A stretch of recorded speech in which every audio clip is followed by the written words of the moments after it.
Vote আসে vote যায়, শুধুই মেলে প্রতিশ্রুতি, কাজের কাজ কিছুই হয় না। দীর্ঘদিন ধরে রাস্তার বেহাল দশা, তবুও হেলদোল নেই স্থানীয় প্রশাসনের। বর্ষাকালে চরম দুর্ভোগে পড়েন স্কুলের ছাত্রছাত্রী থেকে এলাকার সাধারণ মানুষ। রাস্তা সারাইয়ের দাবিতে পথে নামল এলাকার সাধারণ মানুষ। বুধবার বিকালে পশ্চিম মেদিনীপুর জেলার দাঁতন 2 নম্বর ব্লকের হরিপুর গ্রাম পঞ্চায়েতের ফতেপুর গ্রামে রাস্তা সারাইয়ের দাবি জানালেন এলাকাবাসী।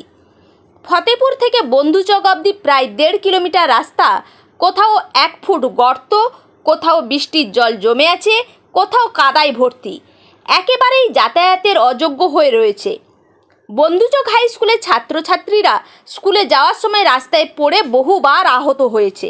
স্কুলের প্রধান শিক্ষক জানিয়েছেন, রাস্তা খারাপের জন্য স্কুলের ছাত্রছাত্রীদের উপস্থিতির হারও কম। এলাকাবাসীর দাবি, নির্বাচনের সময় হলে সমস্ত রাজনৈতিক দলের নেতারা এসে প্রতিশ্রুতি দেয়, নির্বাচন শেষ হলেই কারুর দেখা মেলে না। তবে এই গ্রামে এবারে পঞ্চায়েত নির্বাচনে বিজেপি জয়লাভ করেছে। বিজেপির দাবি, যেহেতু এই এলাকায় বিজেপি জিতেছে, তাই তৃণমূল পরিচালিত গ্রাম পঞ্চায়েত ইচ্ছাকৃত রাস্তা সারাচ্ছে না। তবে তৃণমূলের দাবি, এই অভিযোগ মিথ্যা। রাস্তা খারাপ রয়েছে এটা সত্যি, কিন্তু তৃণমূল রং দেখে কাজ করে না। খুব শীঘ্রই এই রাস্তা মেরামত করা হবে। সমস্যা সমাধানের জন্য স্থানীয় গ্রাম পঞ্চায়েত ও ব্লক প্রশাসন দ্রুত উদ্যোগ নেবে। রাস্তার বেহাল দশা, এই প্রায় 1 থেকে 1.5 কিলোমিটার রাস্তা আপনার গ্রামের রাস্তা, কেন, কি কারণ, কিভাবে যাতায়াত করছেন আপনারা? আর বলছি হ্যাঁ, এই যে যাতায়াত করছি, বাচ্চারা কিছু স্কুলে যেতে পারছে না, কিছু পাচ্ছে না। রাস্তা কোনোদিন হয়নি, আজকে 50-60 বছর হয়ে গেছে। রাস্তা আমাদের এক কাঁট করে কাদা, আমরা কোনো রাস্তা হয়নি। কিছু পার্টি ফাটি কিছুই শুনে না, কোনো পার্টি শুনে না, ভোট লাই বাড়ি চলে যায়। আমরা এরকম করে থাকি একটা গ্রামের ভিতরে, আমাদের রাস্তা নেই, ঘাট নেই, সাইকেলে হাঁটার পর্যন্ত অবস্থা নেই। আমরা ঘরে বাড়িতে বসে আছি, ছেলে মেয়ে পড়াশোনা করতে পারছে না, ছেলে মেয়ে বেরোতে পারছে না। আমরা কি করে থাকবো?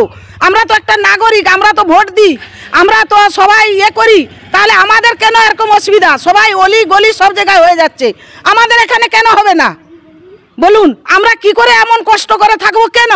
ভোটের সময় তো আমরা ভোট দিই, আমরা তো কোনো না বলিনি। এখানে পার্টির সময় পার্টি, এখন তো পুরা দেশ, এখন তো কোনো পার্টি নেই। যখন পার্টি থাকে তখন পার্টি, পার্টির জায়গায় পার্টি। পার্টিও কি না বলেছে, না কোনো পার্টিকে না বলেছে, সবাই তো একই, কিন্তু হচ্ছে না কেন? কেন আমাদের রাস্তা হচ্ছে না? কেন আমরা কষ্ট পাচ্ছি? কেন বাচ্চারা কষ্ট পাবে? কেন বাচ্চারা স্কুল যেতে পারে না? আমরা কেন এত কষ্ট পাবো?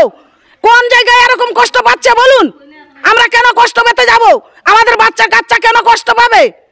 পার্টির জায়গায় পার্টি থাকে, ভোট লওয়ার সময় ভোট নিতে আসে, ভোট নিয়ে চলে যায়, কিন্তু আমাদেরকে প্রতিশ্রুতি দিয়ে যায়, বলে হ্যাঁ আমরা ভোট দিয়ে রাস্তা করে দিব, কিন্তু আসেনি। পঞ্চায়েত এবং প্রধানকে জানিয়েছেন? পঞ্চায়েত প্রধান সবই উপর মহল সব জায়গা জানিয়েছি, কেউ গায়ে পিঠে ফেলে না, কোনো জায়গা বাকি নেই। আমাদের কি এখানে মানুষ নেই, না ছেলে মেয়ে নেই, না পঞ্চায়েত প্রধানকে কেউ চিনে না, না কি বলুন? আমরা কেন এরকম কষ্টে থাকবো? আপনারা এখন কি চাইছেন? আমরা চাইছি তাড়াতাড়ি যেন শিগগিরই রাস্তাটা আরম্ভ হোক, আমরা এটা চাই। নাহলে এ দ্বারা আমরা সব ধর্মঘট করব, কোনো ভোট পঞ্চায়েত কিছুই করব না। আমরা এরকমই আমরা থাকবো, দেখি আমরা এরকম কিরকম থাকতে পারি, আমাদের ছেলে মেয়েরা কিরকম থাকতে পারে। আমাদের গাড়ি ঘোড়া বেরোতে পারছে না, একটা হাট বাজার করে খেতে পারছে না মানুষ, একটা গরু ছাগলও বেরোতে পারেনি। যদি আপনার বাড়ির কেউ, যদি আত্মীয় স্বজন কেউ যদি অসুস্থ হয়ে যায়, তাদের বাড়িতে অসুস্থ হয়ে গেলে ওকে কাঁধে করে বয়ে নিয়ে যেতে হচ্ছে, আরে জাহালদা তড়ি, তারপরে হচ্ছে একটা রোগী মরে যাচ্ছে, রোগী বেরোতে পারছে না, একটা রোগী বাড়িতে অসুস্থ হয়ে যাচ্ছে, কি রকম নিয়ে যাবে বলো? কাঁধে করে নিয়ে যাবে না মাথায় করে নিয়ে যাবে? তাহলে আমাদের কিসের পার্টি, আমাদের কিসের দেশ, আমাদের কিসের মানুষ বলো? আপনার নাম? আমার নাম সুভাষিনী রায়, বাড়ি ফতেপুর, গ্রাম ফতেপুর। তোমার নাম? শুভশ্রী রায়। কোন ক্লাসে পড়ো? 7। কোন স্কুল তোমার? বন্ধুচক গয়াপ্রসাদ শিক্ষা নিকেতন। এই যে রাস্তা বেহাল দশা, কিভাবে যাতায়াত করতে, কতটা কষ্টজনক ভাবে যেতে হয় তোমাদের স্কুলে? অনেক, মানে রাস্তাটা খুব খারাপ হয়ে গেছে, যেতে ভিজে যায় জামা কাপড়। স্কুলে গেলে সবাই বকা করে, মাস্টার মশাইয়ের খুব বকে। যখন যাই সব ভিজে যায়, মা বাবাও ঘরে গেলে বকে। কতদিন ধরে এইভাবে কষ্টভাবে যেতে হচ্ছে স্কুলে? অনেক দিন। আমার নাম কল্পতরু পাত্র। ডেঙ্গিয়েছেন, কোন দায়িত্বে আছেন? ভারতীয় জনতা পার্টির বুথ কমিটির সভাপতি। আজকে আপনার গ্রামে রাস্তা বেহাল দশা, সাধারণ মানুষের যাতায়াতে খুব সমস্যার সম্মুখীন হচ্ছেন এবং অ্যাম্বুলেন্স ঢোকার ক্ষেত্রেও খুব সমস্যায় পড়ছে। এখানকার অভিযোগ করছেন, কেন হচ্ছে না এই রাস্তা, আপনি কি বলবেন? শুনুন, এই গ্রামের রাস্তা বিগত 20-25 বছর আগে থেকে খুব ভালো ছিল, খুব ভালো ছিল, কিন্তু একটাই সমস্যা, অপরাধ হয়ে গেছে। বর্তমান দিনে আমার এই গ্রামের রাস্তাটার বেহাল অবস্থা এই যে দেখছেন, তার একটি মাত্র কারণ যে আমরা মানে সবথেকে গুরুত্বপূর্ণ জিনিস হচ্ছে যে অপরাধ হয়ে গেছে। আমাদের বিরোধী ভারতীয় জনতা পার্টির পক্ষ থেকে আমার পঞ্চায়েত সদস্য জিতেছে, এখানে বিরোধী সক্রিয় শাসক দলের থেকে। সেই জন্য যে কোনোভাবে যে কোনো মূল্যে রাজনৈতিক প্রতিহিংসা নেওয়ার জন্য রাস্তাটা হচ্ছে না। আমার পঞ্চায়েত সদস্য অঞ্চলে সম্মান পায় না। He is elected member, but ওখানে অঞ্চল মানে গ্রাম পঞ্চায়েত অফিসে কোনো সম্মান পায় না, কোনো ভাগ বাঁটোয়ারা পায় না, কোনো কিচ্ছু পায় না, মানে পাতা চাটার মতো থেকে ফিরে আসতে হয়।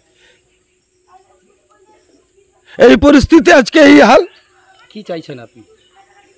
কি চাইছে এটাকে মিডিয়া বা বিভিন্ন মানে এই যে একটা রাজনৈতিক প্রতিহিংসার যে শিকার হচ্ছি আমরা, এটা মিডিয়া বা সাংবাদিকের মাধ্যমে যাতে প্রচার হয়, জনসমক্ষে মানুষ জানুক যে বিরোধী করলে যে কি অপরাধ, সেটা পশ্চিমবাংলার মানুষ জানুক। এবং সেটা ফতেপুর হরিপুর 7 নম্বর গ্রাম পঞ্চায়েত, বেলদা পিএস, আমাদের থানা হচ্ছে বেলদা পিএস, দাঁতন 2 নম্বর ব্লক, ফতেপুর গ্রামের একটা নজির হয়ে দাঁড়াক পশ্চিমবাংলায়। আর কি বলবো? জানিয়েছেন এই বিষয়টি আগে প্রশাসনিক দপ্তরে জানিয়েছি, ওরা একটাই কথা বলছে, আপনাদের অনগোয়িং স্কিম জেলা পরিষদ থেকে স্যাংশন হয়েছে, এটা আপনার কিছুটা পিচ হয়েছিল, আজকে 2 বছর আর কোনো নেই। যে কন্ট্রাক্টর আসছে ভয়ে নিচ্ছে না, পুকুর আছে, অমুক আছে, ওয়ালগার্ড দিতে হবে, হ্যান্ড দিতে হবে, এইসব বিভিন্ন রকম সমস্যা দেখিয়ে একটার পর একটা কন্ট্রাক্টর চলে যাচ্ছে। এবং সেই পিচ রাস্তা হওয়ার বেনিফিশিয়ারির কমিটিও আমি একজন ছিলাম, কিন্তু বর্তমান কোনো কন্ট্রাক্টর আসছে না। আর অঞ্চল বা বিডিও প্রশাসনিক লেভেল থেকে যে ঠিক আছে সেটা যবে হবে, কিন্তু এই যে বর্তমান ছেলে ছোকরা স্কুল, রেশন ডিলার, এখানে সব কিছু আছে, একটা রোগী যেতে পারবে না। আমরা চেয়েছিলাম যে কিছু অঞ্চল থেকে মোরাম কি কিছু ভাঙা ইট দিয়ে আপাতত কিছুটা রাস্তাটা করি, সেও হবে না। অপরাধ কি? আমরা এখানে বিজেপি জিতেছি, বিরোধী সক্রিয়। এটা ভুল কথা। মানুষের উন্নয়ন, রাস্তাঘাট থেকে বিদ্যুৎ থেকে সব কিছুই দাঁতন 2 নম্বর ব্লকে মোটামুটিভাবে অনেকটা হয়েছে, অনেকটা বাকিও আছে। মানুষ যেটা বলছে সেটা ভুল কথা নয়, কিন্তু ফতেপুর টু বন্ধুচক যে অবস্থায় আছে, আমরা ইলেকশনের আগে মোরামের ব্যবস্থা করেছিলাম এবং আমার ব্লকে দাঁতন 2 ব্লকে টোটাল 42 কিলোমিটার রাস্তা, পথশ্রী রাস্তা মমতা ব্যানার্জি দিয়েছেন। এবং খন্ড্রি সভাতে অভিষেক ব্যানার্জি ঘোষণা করেছেন দাঁতন 2 নম্বর ব্লকে আরও 50 কিলোমিটার রাস্তা হবে। আমরা তার পুরো প্ল্যান সাজিয়ে নিয়েছি এবং একটু সময় দিতে হবে কাজটা হওয়ার জন্য, তাহলে সব রাস্তাই হবে। রাস্তায় স্কুলের ছাত্রছাত্রীরা যেতে পারছে না, এই মুহূর্তে কিন্তু একটা মেরামতের দাবিও করছে। আজকে আমরা আলোচনা করেছি, তারা এসে তাদের গ্রামে যারা আছে তারা এসে আমাদেরকে বলেছিল, আমরা দেখিয়েছিও রাস্তাটা সত্যিই খারাপ, আমরা তার ব্যবস্থা নিচ্ছি। গ্রাম পঞ্চায়েতের প্রধান ব্যবস্থা নেবে কাল থেকে। ওই রাস্তায় যেখানে জল জমে আছে, মোরাম রাস্তাটা, ওই জল কাটানোর ব্যবস্থা হবে কাল থেকে এবং কিছু মোরামেরও ব্যবস্থা আমাদের ব্লকের বিডিও স্যার করবেন। কিছুটা মেরামতে করার ব্যবস্থা আমরা খুব তাড়াতাড়ি নিচ্ছি। আমরা আশ্বস্ত করছি যে 1-2 মাসের মধ্যে ঢালাই রাস্তা কমপ্লিট হয়ে যাবে। এখন তো বর্ষাকাল, এই বর্ষাকালে কিন্তু তাদেরকে যেতে হচ্ছে। এই বর্ষাকালের জন্য আমাদের একটু কাজটা পিছিয়ে যাচ্ছে। যারা ঢালাই করবে বা রাস্তাটা যারা মেরামত করবে এই বর্ষাতে তো করতে পারছে না, লেবার পাওয়া যাচ্ছে না। তবে কিছুটা মোরাম দিয়ে গর্তগুলো বুঝিয়ে টুঝিয়ে যাতে স্বাভাবিকভাবে চলাচল করা যায়, সেটা আমরা উপযুক্ত ব্যবস্থা করব। আপনার নাম? বিপ্লব বেরা, দাঁতন 2 নম্বর ব্লক তৃণমূল যুব কংগ্রেসের সভাপতি।